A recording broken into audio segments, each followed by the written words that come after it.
प्रिय छात्र एवं छात्राओं, मैं संजय सिविल फोरम में आपका स्वागत करता हूं और आज मैं एक कड़ी को लेकर आपके बीच आ रहा हूं और वो भी बहुत महत्वपूर्ण कड़ी है आपके बीच। उसका शीर्षक है मीर कासिम, नवाब मीर कासिम और बक्सर की लड़ाई।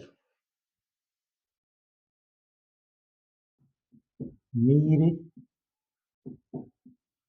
कासिम एवं बक्सर का युद्ध 22 अक्टूबर 1764। अब ध्यान दीजिए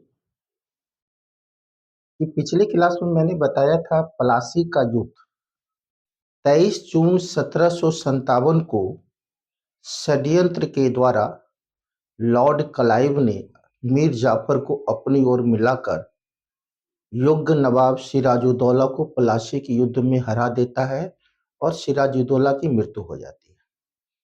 अब सिराजुद्दौला की मृत्यु के बाद 29 जून, फिर सुनिए, 29 जून 1757 को मुर्शिदाबाद की गद्दी पर मीर जाफर बैठते हैं।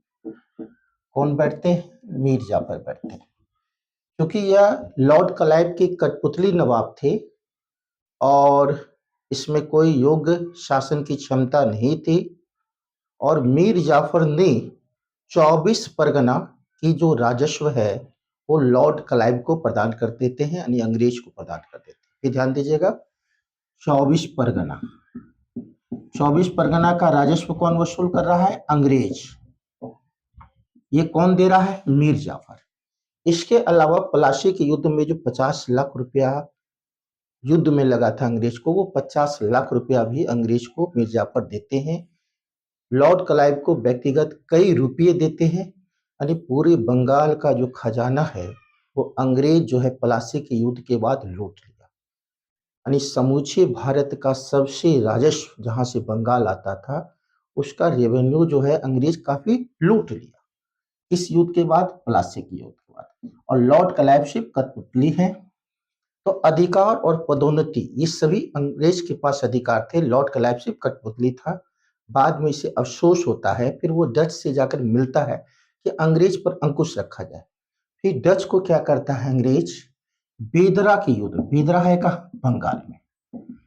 तो बेदरा के युद्ध में बंगाल में लॉर्ड क्लाइव क्या करता है? डच को हरा देता है। तो ध्यान दीजिए बाबू, 1757 से 60 तक का क्रम, और यह जो मीर कासिम है वो 27 सितंबर 1760 को गद्दी पर बैठे। फिर मैं मीर कासिम पर आऊंगा।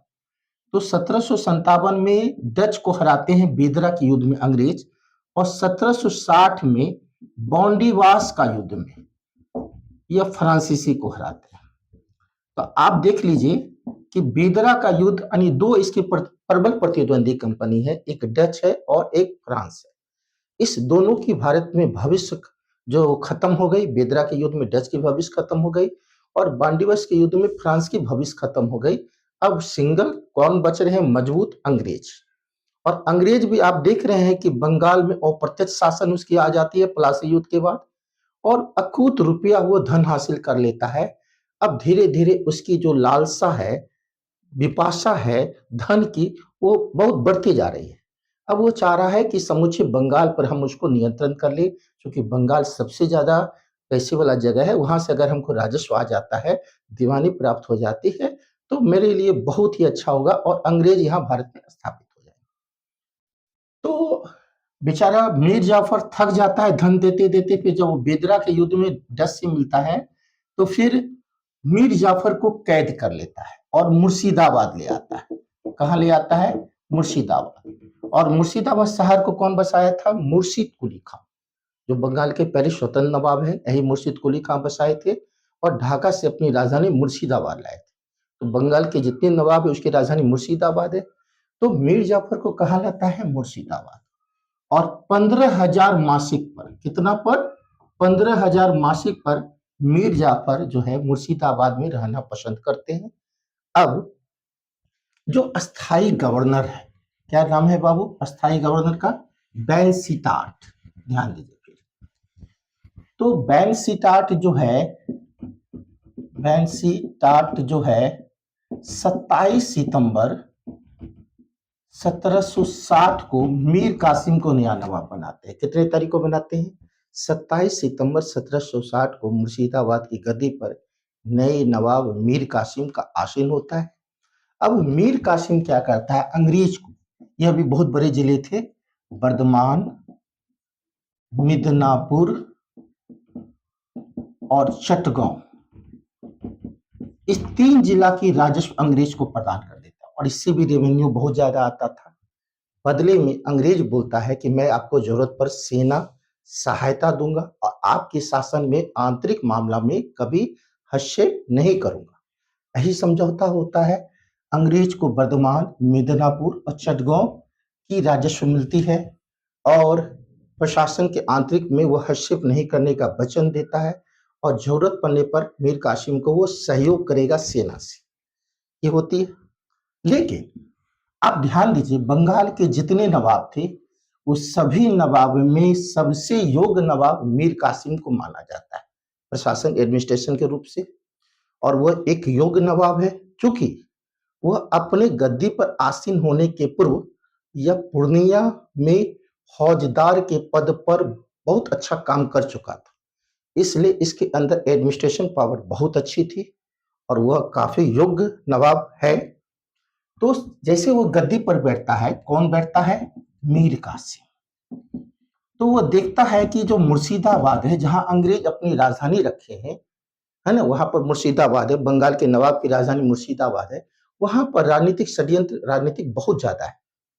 इसलिए वह शांत होकर इस राजनीतिक षड्यंत्र से वो दूर रहना चाहता था और यही कारण है कि मीर कासिम सबसे पहले मुर्शिदाबाद, फिर ध्यान दीजिएगा, मुर्शिदाबाद से अपनी राजधानी मुंगेर लाता है।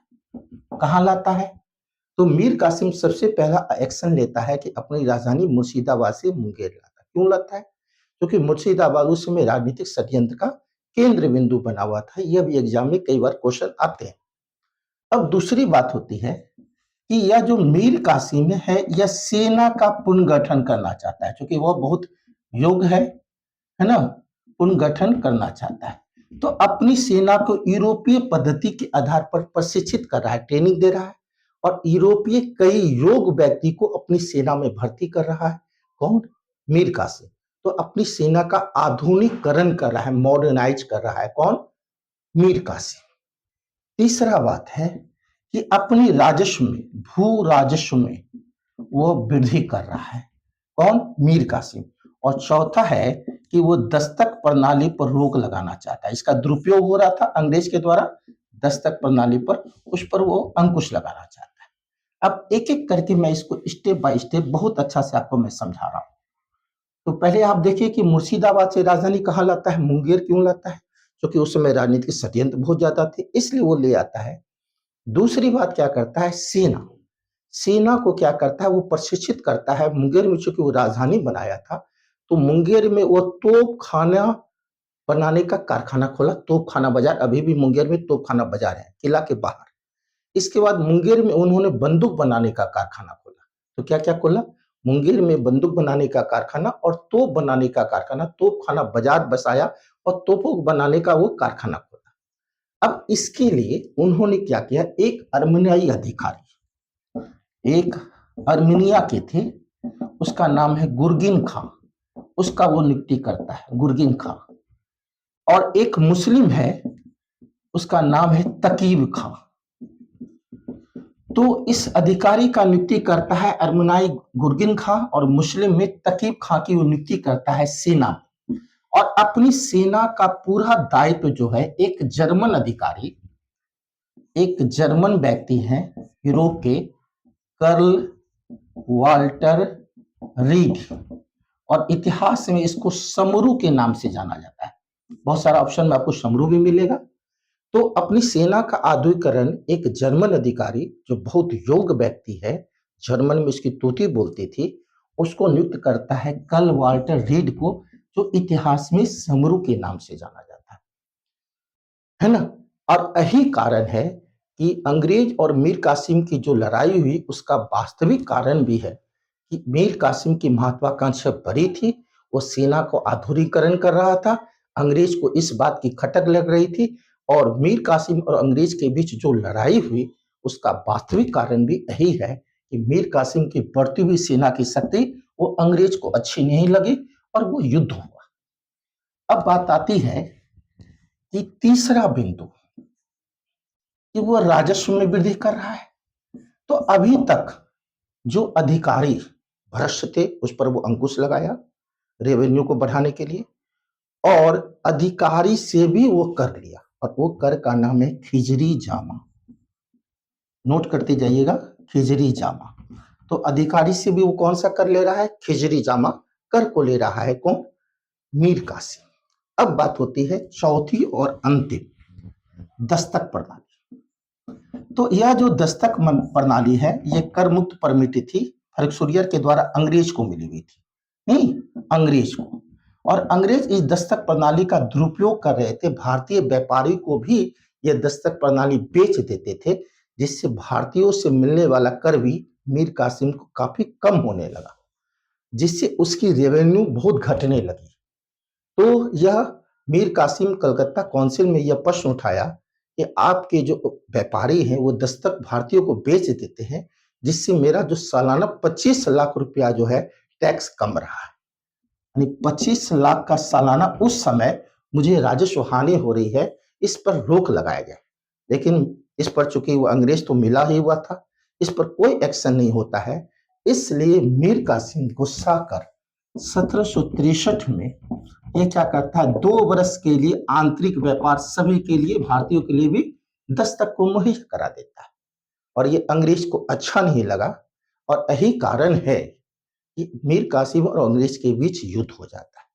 तो मीर कासिम और अंग्रेज के बीच 2 कारण बने हैं, एक तत्कालीन कारण जो दस्तक प्रणाली को लेकर हुआ, और दूसरा वास्तविक कारण जो अंग्रेज के साथ झगड़ा हो रहा है, वो सेना जो है वो आधुनिक कर रहा है, सेना की शक्ति बढ़ा रहा है, वो उसका वास्तविक कारण है झगड़े का। 2 कारण मैंने बताया, एक तत्कालीन और एक वास्तविक कारण। अब बात होती है कि मीर कासिम के बीच युद्ध की घोषणा हो जाती है 1763 में जॉन एडम्स के नेतृत्व में। जॉन एडम्स के नेतृत्व में युद्ध होता है, और वो जगह है गिरिया, मूरी, संथाल परगना, मुंगेर और उदयनवाला। ये तमाम जगह पर युद्ध होता है जॉन एडम्स के द्वारा। और आपको इतना बता दें कि इतना के बाद गिरिया, मूरी, संथाल परगना, मुंगेर, उदयनवाला में सबसे निर्णायक युद्ध में मीर कासिम हार जाता है। और इसी बीच क्या होता है, कलकत्ता काउंसिल आदेश देता है, पटना के एक एजेंट थे एलिस, वो बोलता है कि तुम पटना शहर पर आक्रमण करके लूट लो, पटना पर कब्जा कर लो। एलिस को कहता है, एलिस क्या करता है, पटना में घमासान युद्ध करता है, और वो बहुत ही इंपॉर्टेंट डेट है 23 जून 1763 को, यानी पटना, इसको पटना हत्याकांड कहते हैं। तो यह पटना हत्याकांड का अंजाम कौन दे रहा है? एलिस, जो अंग्रेज के एजेंट है, पटना में उत्पात मचाता है, पटना को लूटने का प्रयास करता है। इस खबर गई मीर कासिम, वो तुरंत एक्शन आता है और एलिस पर चढ़ाई कर देता है।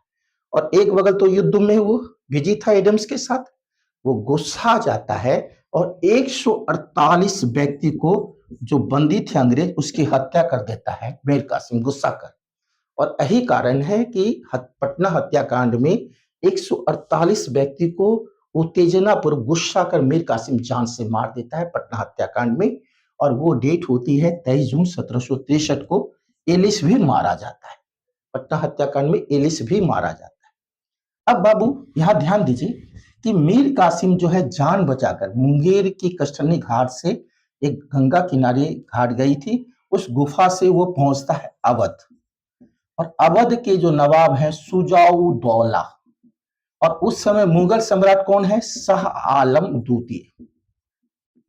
और तीसरा है मीर कासिम। तो यह तीनों एक जो है मीटिंग होती है अवध लखनऊ में, कि अब वो समय आ गया है कि तीनों शक्ति एक हो जाए और अंग्रेज को यहाँ से भगा दे। तो शाह आलम द्वितीय जो मुगल सम्राट है, अवध के नवाब शुजा-उद-दौला है, मीर कासिम की 40 से 60,000 सेना, यानी मैक्सिमम 60,000 सेना एकजुट होती है लड़ाई के लिए, है ना। और इस बात की खबर अंग्रेज को लग गई। अब अंग्रेज बहुत कूटनीतिक है, ज्यादा अंग्रेज ऐसा कूटनीतिक तो कोई था नहीं कोई कंपनी में।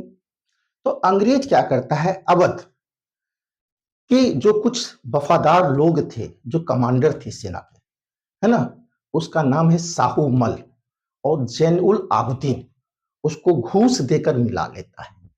साहू मल और जैन उल आबदीन जो अवध के अच्छे कमांडर सेना के थे, उसको घूस देकर मिला लेता है। कौन? हेक्टर मुनरो, अंग्रेज के मुख्य सेना कमांडर हेक्टर मुनरो। और फिर युद्ध की निर्णायक घोषणा होती है, और वो होती है बक्सर नामक स्थान पर बिहार में 22 अक्टूबर 1764 को 60,000 50 से 60,000 सेना, मीर कासिम, शाह आलम और शुजा-उद-दौला की सेना और हेक्टर मुनरो सेना की मात्र बहुत कम सेना थी, उसके बीच निर्णायक युद्ध होता है। आपको बता दें कि अंग्रेज के पास टेक्नोलॉजी ज्यादा था, क्योंकि उसके पास पैसा बहुत ज्यादा थे। वो प्लासी का युद्ध जीतने के बाद अपना नया नया टेक्नोलॉजी डेवलप किया, और यही कारण है कि उसकी तोप बहुत ज्यादा मजबूत थी अंग्रेज की। तो 22 अक्टूबर 1764 को बक्सर का एक निर्णायक युद्ध होता है इतिहास का, और उस युद्ध में जो है इस तीनों की सेना हार जाती है। सबसे पहले मुगल सम्राट शाह आलम आत्मसमर्पण कर देता है अंग्रेज के आगे, बाद में शुजा-उद-दौला भी आत्मसमर्पण कर देता है, और मीर कासिम जान बचाकर दिल्ली भाग जाता है, और संभवतः दिल्ली में ही वो मर जाता है मीर कासिम। तो निश्चित तौर पर यह जो बक्सर का युद्ध हुआ, वो इतिहास में एक निर्णायक युद्ध माना जाएगा, जबकि प्लासी का युद्ध एक षड्यंत्र का युद्ध था, जो लॉर्ड क्लाइव के षड्यंत्र के कारण वो जीता गया। अगर मीर जाफर अगर नहीं मिला होता, तो यह प्लासी का युद्ध निश्चित तौर पर अंग्रेज नहीं जीत पाता। एक षड्यंत्र युद्ध था, लेकिन बक्सर का युद्ध एक निर्णायक युद्ध माना जाएगा इतिहास में।